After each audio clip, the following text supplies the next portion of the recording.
دا اوس د ذهاب قبر دی عزیز الوهاب. ماشاءالله څونه ښکلي ځای کې راغی.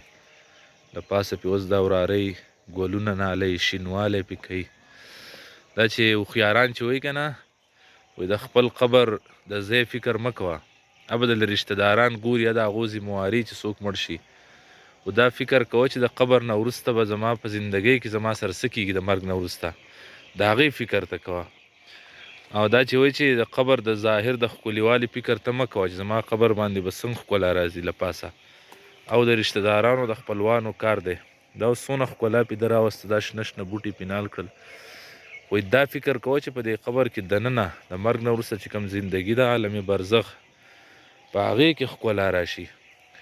نو دا یو غټ سبق دی زمونږ دپاره چې الله مونږ له دا توفیق راکړي چې زمونږ سره دا فکر وشي چې د مرګ نه وروسته زمونږ ژوند به څنګه ښکلی کېږي، هغه عملونه کوو.